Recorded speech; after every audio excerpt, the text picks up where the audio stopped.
ನಮಸ್ತೆ and welcome back to my channel Swara Madhyama. ನಾನು ನಿಮ್ಮ ಪ್ರೀತಿಯ ಸುರಭಿ ವೆಂಕಟೇಶ್. ಆ್ಯಕ್ಚುಲಿ ಎಲ್ಲ ರೆಡಿ ಮಾಡ್ತಾ ಇದ್ದೆ. ಅಡುಗೆ ಏನು ಆಲ್ಮೋಸ್ಟ್ ಕುಕ್ಕರ್ ಕೂಗಕ್ಕೆ ಬಂದಿದೆ. ಇದು ಹೋಳ್ಗಳು ಇಟ್ಟಿದ್ದೆ ಅಷ್ಟೇ. ಅದರಲ್ಲಿ ಇದರಲ್ಲಿ ಫಸ್ಟು ಮನೆಯಲ್ಲಿ ಬಿಟ್ಟಂಥ ಸೊಪ್ಪಿತ್ತು. ಅದ್ರಿಗೆ ಸೊಪ್ಪಿನ ಹುಳಿ ಫ್ರೆಶ್ಶಾಗಿ ಸೊಪ್ಪು ಬೆಳಗ್ಗೆ ವಾಕಿಂಗ್ ಹೋದಾಗ ಕಿತ್ಕೊಂಡ್ಬಂದ್ವಿ. ಸೊ ಅದರದ್ದು ಸೊಪ್ಪಿನ ಹುಳಿ ಮನೇಲಿ ಬಿಟ್ಟು ಟೊಮ್ಯಾಟೊ ಮನೇಲಿ ಬಿಟ್ಟಿದ್ದು, ಸೊಪ್ಪು ಮನೇಲಿ ಬಿಟ್ಟಿದ್ದು. ಸೊ ಸೊಪ್ಪಿನ ಹುಳಿ ರೆಡಿ ಇದೆ. ಅಲ್ಲಿ ಯಾರೋ ಬರ್ತಾ ಇದ್ದಾರೆ ಸೀರೆ ಕಲೆಕ್ಟ್ ಮಾಡ್ಕೊಳ್ಳೋಕ್ಕೆ, ಸೀರೆ ತೊಗೊಳಕ್ಕೆ. ಸೊ ಹಾಗಾಗಿ ಬೇಗ ಹೋಗಬೇಕು. ಟೈಮ್ ಈಗ 10 ಗಂಟೆ ಅಷ್ಟೇ. ಅಷ್ಟೊತ್ತಿಗೆ ಮನೆಯಲ್ಲಿ ಸುಮಾರು ತೋರಿಸಿದ್ರೆ ಹುಚ್ಚನ ಗೋರಿಕಾಯಿ ಬಿಟ್ಟಿತ್ತು ಅಂತ. ಫ್ರೆಶ್ ಗೋರಿಕಾಯಿ ಇಷ್ಟು ಇಟ್ಟಿದ್ದೀನಿ, ಹಾಳಾಗೋಗುತ್ತೆ. ಒಂದು 3-4 ದಿನ ಆಗಿದೆ ಅಷ್ಟೇ ಕಿತ್ತು. ಅರ್ಧ ಮಾಡ್ಕೊಂಡಿದ್ವಿ, ಇನ್ನು ಅರ್ಧ ಮಿಕ್ಕಿದೆ. ಅದಕ್ಕೆ ಗೋರಿಕಾಯ್ದು ಮಾಟ್ವಾಡಿ ಪಲ್ಯ ಮಾಡೋಣ ಅಂತ ಅಂದ್ಕೊಂಡು ರೆಡಿ ಮಾಡಿಕೊಂಡು ಇಲ್ಲಿ ಮಿಕ್ಸಿಗೆ ಹಾಕ್ಕೊಂಡು ರೆಡಿ ಮಾಡ್ಕೊಂಡು ಹೋಗಿ ಅಲ್ಲಿ ಮಾಡ್ಕೋತೀನಿ. ಯಾಕೆಂದರೆ ಸ್ವಲ್ಪ ಅರ್ಜೆಂಟ್ ಇದೆ, ಮತ್ತು ನಂಗೆ ಅಲ್ಲಿ ಮಿಕ್ಸಿಗೆಲ್ಲ ಹಾಕ್ಕೊಂಡು ಟೈಮ್ ಆಗಲ್ಲ ಅಂತ. ಅದಕ್ಕೆ ತೊಗೊಂಡಿರೋದು ಸಿಂಪಲಾಗಿ ರೆಸಿಪಿ ತೋರಿಸಿರ್ತೀನಿ.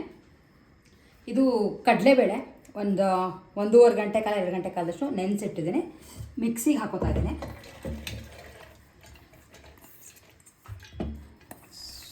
ಸೊ ಇಷ್ಟ್ರ ಜೊತೆ ಹುಣಸೆಹಣ್ಣು ಸ್ವಲ್ಪ ಹುಳಿಗೆ, ಮೆಣಸಿನ್ಕಾಯಿ ತುಂಬ ಖಾರ ತಿನ್ನಲ್ಲ ನಾವು, ಸೊ 2 ಮೆಣಸಿನ್ಕಾಯಿ, ಶುಂಠಿ, ಒಂದು ಸ್ವಲ್ಪ ಕಾಯಿ ತುರಿ, ತುಂಬ ಹಾಕೋತಿಲ್ಲ, ಲೈಕ್ ಹೊಂದ್ಕೊಳ್ಳೋಕ್ಕೆ.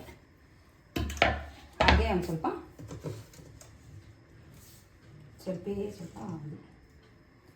ಜೀರಿಗೆ, ಮೆಣಸು ಹಾಕೋದು. ಏನಂದರೂ ಬೇಳೆ ಅಲ್ವಾ, 1-2 ಕಾಳು ಮೆಣಸು.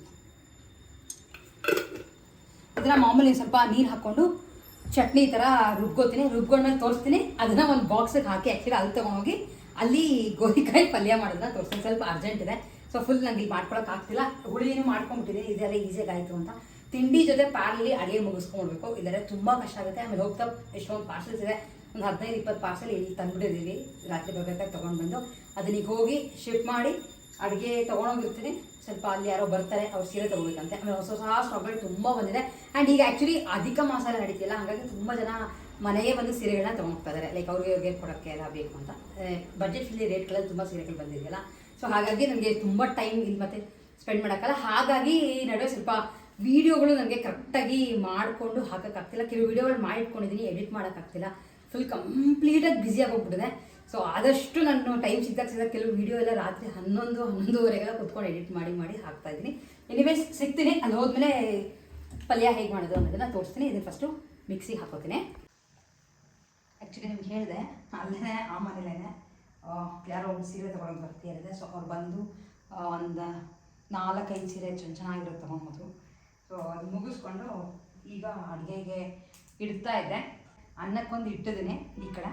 ಇಲ್ಲೇನು ತುಂಬ ಮಾಡ್ಕೊಳ್ಳೋಲ್ಲ, ನಾನು ಯೂಶ್ವಲ್ ಮಾಡ್ಕೊಂಡೇ ತೊಗೊಂಡ್ಬಿಟ್ಟಿದ್ದೀನಿ. ನಂಗೆ ಬೇರೆ ಕೆಲಸಗಳಲ್ಲಿ ತುಂಬ ಇರುತ್ತೆ ಅಂತ.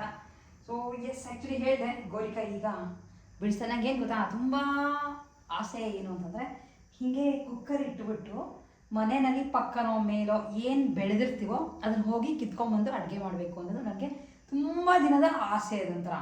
ಸೊ ಅಲ್ಲಿ ಸುಮಾರು ಹತ್ರ ಪಾಲಕ್ ಸೊಪ್ಪು ಆ ಥರ ಬೆಳೀತದೆ. ಬಟ್ ಈಗ ನನಗೆ ತುಂಬ ಮೇಲೆ ಜಾಗ ಇರೋದ್ರಿಂದ ಸುಮಾರು ಎಲ್ಲ ತರಕಾರಿಗಳನ್ನು ಹಾಕ್ಕೊಂಡಿದ್ವಿ. ನಂಗೆ ಏನಾದ್ರು ಬೇಕಾ, ಮೇಲೆ ಹೋಗೋದು ಪಾಲಕ್ ಸೊಪ್ಪು ಬೇಕಾ, ಪಾಲಕ್ ಸೊಪ್ಪು ಇಟ್ಕೊಂಬ, ದಂಟಿನ ಸೊಪ್ಪು ಬೇಕಾ, ದಂಟಿನ ಸೊಪ್ಪು ಇಟ್ಕೊಂಬ, ಗೋರಿಕಾಯಿ ಬೇಕಾ, ಗೋರಿಕಾಯಿ. ಈಗಾಗಲೇ ಬದನೆಕಾಯಿ ಬೆಳಗ್ಗೆ ಸ್ಟಾರ್ಟ್ ಆಗ್ತದೆ, ಬದನೆಕಾಯಿ ಬೇಕಾ. ಬೆಳಗ್ಗೆ ಡಿಸೈಡ್ ಮಾಡ್ಕೊಂಡು ಹೋಗಿ ಕಿತ್ಕೊಂಬಂದು ಅಡುಗೆ ಮಾಡಬೇಕು ಅನ್ನೋದು ನನಗೆ ಆ್ಯಕ್ಚುಲಿ ತುಂಬ ಇಷ್ಟ. ಅದು ಸ್ವಲ್ಪ ಜಾಗ ಜಾಸ್ತಿ ಇಟ್ಕೊಂಡು ಬೇರೆ ಇಂಥದ್ದೆಲ್ಲ ಬೆಳ್ಕೊಂಡು ಇದೆಲ್ಲ ನನಗೆ ತುಂಬ ಇಷ್ಟ. ಆ್ಯಂಡ್ ನನಗೆ ಮಾತ್ರ ಅಲ್ಲ, ವೆಂಕಟೇಶ್ಗೂ ಅಷ್ಟೇ ಈ ಥರ ಲೈಫ್ ನನಗೆ ತುಂಬ ಇಷ್ಟ ಆಗುತ್ತೆ. ಸೊ ಕರೆಕ್ಟಾಗಿ ಪ್ಲ್ಯಾನ್ ಮಾಡಿಕೊಂಡು ಅದರೆಲ್ಲ ಮಾಡ್ಕೋಬೇಕು ಅನ್ನೋದು ತುಂಬ ಆಸೆ ಇದೆ. ಸೊ ನೋಡೋಣ. ಎನಿವೇಸ್ ಅದಕ್ಕೆ ಗೋರಿಕಾಯಿ ಕಿತ್ಕೊಂಡ್ಬಂದು ಗೋರಿಕಾಯ ಮಾಟ್ವಾಡಿ ಪಲ್ಯ ಮಾಡ್ತಾಯಿದ್ದೀನಿ. ಮಿಕ್ಸಿಗೆ ಅಲ್ಲೇ ಹಾಕ್ಕೊಂಡು ಬಂದುಬಿಟ್ಟಿದೆ. ಏನು ಗೊತ್ತಾ, ಏನಾರು ಒಂದು ಲೈಕ್ ಬಿಸ್ನೆಸ್ ಏನಾರು ಆಗಿರ್ಬೋದು ಮಾಡ್ತೀವಿ ಅಂದಾಗ ಡೆಡಿಕೇಟ್ ತುಂಬಾ ಮಾಡಬೇಕಾಗುತ್ತೆ. ಲೈಕ್ ನಾನು ಅಲ್ಲಿಂದ ಮತ್ತೆ ಇಲ್ಲಿಗೆ ಬರಬೇಕು ಅಂತ ಇಲ್ಲ, ನೀವು ಇಲ್ಲಿ ಬರಬೇಡಿ, ಸೀರೆ ತೊಗೋಬೇಡಿ, ಇವೆಲ್ಲ ಹೇಳೋಕ್ಕೆ ತುಂಬ ಕಷ್ಟ ಆಗುತ್ತೆ. ಸೊ ಹಾಗಾಗಿ ಎರಡೂ ಕಡೆನೂ ಬ್ಯಾಲೆನ್ಸ್ ಮಾಡೋಕ್ಕೆ ಸಾಕಷ್ಟು ಟ್ರೈ ಮಾಡ್ತೀನಿ. ಯಾಕೆ ನಂಗೆ ಯಾವುದೊಂದು ಹಾಗೆ ಬಿಡೋಕ್ಕೂ ಇಷ್ಟ ಇಲ್ಲ. ಆ್ಯಂಡ್ ಯಾವುದೊಂದು ಈಸಿಯಾಗಿ ಹಾಗೆಲ್ಲ ಯಾರಿಗೆ ಆದರೂ ಆಗಲ್ಲ. ಎಲ್ಲದಕ್ಕೂ ಪ್ರತಿಯೊಂದಕ್ಕೂ ಕಷ್ಟಪಡಲೇಬೇಕು, ಇಲ್ಲದ್ರೆ ಯಾವುದಕ್ಕೂ ಫಲ ಸಿಗಲ್ಲ. ಸೊ ಅದಕ್ಕೆ ಹೋಗಿ ಇಷ್ಟು ಕೆಲಸ ಮುಗಿಸ್ಕೊಂಡು ಬಂದೆ. ಆ್ಯಕ್ಚುಲಿ ನನಗೆ ಅಧಿಕ ಮಾಸದಲ್ಲಿ ಯಾವುದೋ ಒಂದು ಹೆಣ್ದೇವ್ರ ದೇವಸ್ಥಾನಕ್ಕೆ ಹೋಗಬೇಕು ಅನ್ನೋದು ತುಂಬ ಇಷ್ಟ ಆಯಿತು. ಸೊ ಅನ್ಕೋತಾ ಇದ್ದೀನಿ ಹೋಗಿ ಬರೋಣ ಅಂತ. ಫಸ್ಟ್ ಶುಕ್ರವಾರ ಹೋಗೋಣ ಅಂತ ಅಂದ್ಕೊಂಡೆ. ನೆಕ್ಸ್ಟ್ ಶುಕ್ರವಾರ ನಾನು ಮೋಸ್ಟ್ಲಿ ಊರಿಗೆ ಹೋಗ್ತಾ ಇದ್ದೀನಿ. ನಿಮ್ಗೆ ಅದ್ರ ಬಗ್ಗೆ ಡೀಟೇಲ್ಸ್ ಎಲ್ಲ ಆಮೇಲೆ ತೋರಿಸ್ತೀನಿ, ಹೇಳ್ತೀನಿ ಎಲ್ಲ. ಸೊ ಅದಕ್ಕೆ ನಾಳೆ ಹಿಂಗೆ ಮಂಗಳವಾರ ಹೋಗಿ ಬರೋಣ ಅಂತ ಅನ್ಕೋತಾ ಇದ್ದೀನಿ. ಇವಾಗ ಮಂಗಳವಾರ ಬರ್ತಲ್ಲ, ಎಲ್ಲ ರೆಡಿ ಮಾಡಿಕೊಂಡು ಸೀರೆ ಎಲ್ಲ ತೊಗೊಂಡು ಬಂದಿದ್ದೀನಿ, ತೋರಿಸ್ತೀನಿ. ಆ್ಯಂಡ್ ಮೇಯ್ನ ನಾನು ಏನು ಮಾಡ್ತೀನಿ ಅಂದರೆ ಯೂಶ್ವಲಿ ಒಂದೆರಡು ಚೆನ್ನಾಗಿರೋ ಸೀರೆ ತಂದಿಟ್ಬಿಟ್ಟಿರ್ತೀನಿ. ಅಂದರೆ ಅದು ಕೊಡೋಕ್ಕೆ ಇಲ್ಲಲ್ಲ, ಯಾವ್ದಾದ್ರು ದೇವಸ್ಥಾನಕ್ಕೆ ಸಡನ್ನಾಗಿ ಹೋಗ್ತೀವಿ ಅಂದರೆ ತರೋಕ್ಕಾಗಲ್ಲ ಅಂತ ತೊಗೊಂಬಂದು ಇಟ್ಬಿಟ್ಟಿರ್ತೀನಿ. ಸೊ ಅದಿದೆ, ಈಗೆಲ್ಲ ರೆಡಿ ಮಾಡ್ಕೋಬೇಕು. ಸುಮಾರೆಲ್ಲ ಇಲ್ಲೇ ಇಟ್ಟಿದ್ದೆ, ಕೆಲವೆಲ್ಲ ಇಲ್ಲೇ ಇಟ್ಟಿರ್ತೀನಿ. ಹಾಗಾಗಿ ಎಲ್ಲ ರೆಡಿ ಮಾಡಿಕೊಂಡು ಹೋಗೋಣ ಅಂತ ಅನ್ಕೋತಾ ಇಲ್ಲೇ ರಾಜರಾಜೇಶ್ವರಿ ದೇವಸ್ಥಾನಕ್ಕೋ ಅಥವಾ ಬನಶಂಕರಿ ದೇವಸ್ಥಾನಕ್ಕೋ ಹೋಗೋಣ ಅಂತ ಅನ್ಕೋತಾ ಇದ್ದೀವಿ. ಎಲ್ಲ ರೆಡಿ ಮಾಡಿಕೊಂಡು ಹೋಗಬೇಕು. ಒಂದು ಬಾಣಲೆಗೆ ಸ್ವಲ್ಪ ಎಣ್ಣೆ ಹಾಕ್ಕೊಂಡು ಈಗ ಇದಕ್ಕೆ ಸಾಸಿವೆ,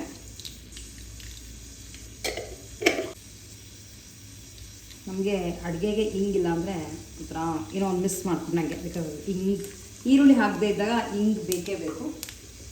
ಇದು ಹಾಕ್ಕೊಂಡು ಈಗ ಹೆಚ್ಚಿಟ್ಕೊಂಡಿರೋಂಥ ಗೋರಿಕಾಯಿನ ಹಾಕ್ತಾಯಿದ್ದೀನಿ.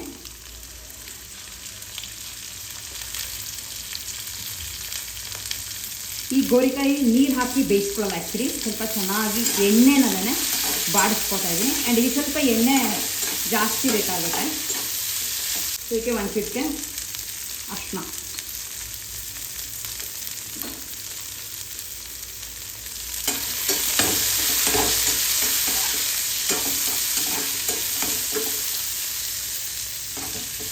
ಒಂದು 2-3 ನಿಮಿಷದ ಮೇಲಾಗುತ್ತೆ. ಯಾಕೆ ನೀರು ಹಾಕಿ ಬೇಯಿಸ್ತಿಲ್ಲ, ಚೆನ್ನಾಗಿ ಎಣ್ಣೆನೇ ಬಾಡಿಸ್ತಾ ಇದ್ದೀನಿ. ಸೊ ಇದು ಇನ್ನೂ ಫ್ರೈ ಆಗಬೇಕು. ಅಷ್ಟೊತ್ತಿಗೆ ಇದು ಪೇಸ್ಟ್ ಮಾಡ್ಕೊಂಡು ಬಂದಲ್ಲ, ಸೇಮ್ ಚಟ್ನಿ ಥರ, ಬಟ್ ಸ್ವಲ್ಪ ಕಡಲೆಬೇಳೆ ನೆನೆಸ್ಬಿಟ್ಟು ಹಾಕಿರುತ್ತೆ. ಇದರಲ್ಲಿ ಸ್ವಲ್ಪ ಕೊಬ್ಬರಿ ಹಾಕ್ಕೊಂಡಿದ್ದೀನಿ. ಇದು ಎಣ್ಣೆಲ್ಲ ಚೆನ್ನಾಗಿ ಬಾಡಿಸಿದ್ದೀನಿ. ಚೂರು ಕೆಂಪಗಾಯಿತು, ಪರವಾಗಿಲ್ಲ, ಚೆನ್ನಾಗಿ ಬಾಡಿದೆ. ಈಗ ಇದಕ್ಕೆ ರೆಡಿ ಮಾಡಿಕೊಂಡಿರೋ ಅಂಥ ಚಟ್ನಿ ಹಾಕ್ತಾಯಿದ್ದೀನಿ.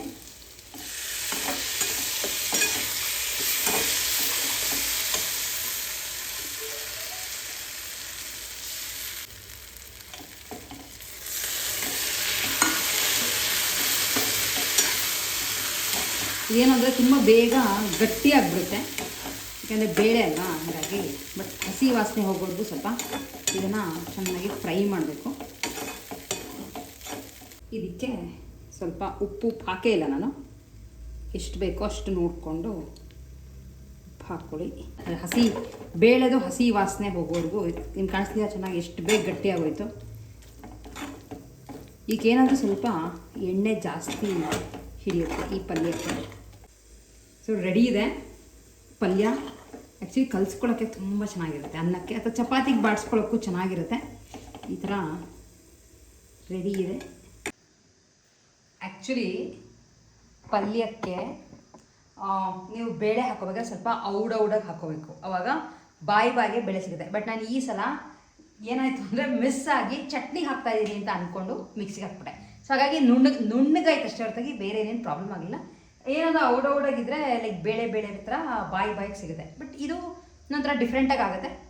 ಪ್ರೊಸೀಜರ್ ಎಲ್ಲ ಸೇಮ್, ಬಟ್ ಅದು ಸ್ವಲ್ಪ ಲೈಕ್ ಈ ಆಂಬೊಡೆಗೆಲ್ಲ ಹಾಕೋದಿಲ್ಲ ಆ ಥರ ಔಡಾಗಿ ಯೂಶ್ವಲಿ ತುಂಬ ಜನ ಆ ಥರ ಹಾಕೋತಾರೆ. ನಾನು ಮೆಂತ್ಯ ಸೊಪ್ಪಿನ ಮಾಡ್ಕಡಿ ಪಲ್ಯಕ್ಕೆ ಅದೇ ಥರನೇ ಮಾಡೋದು. ಬಟ್ ಈ ಸಲ ಮಿಸ್ ಆಗಿ ಸ್ವಲ್ಪ ಜಾಸ್ತಿ ಗರ್ ಅನ್ಸ್ಬಿಟ್ಟೆ. ಆಯಿತು, ಎನಿವೇಸ್ ಟೇಸ್ಟ್ ಚೆನ್ನಾಗಿರುತ್ತೆ.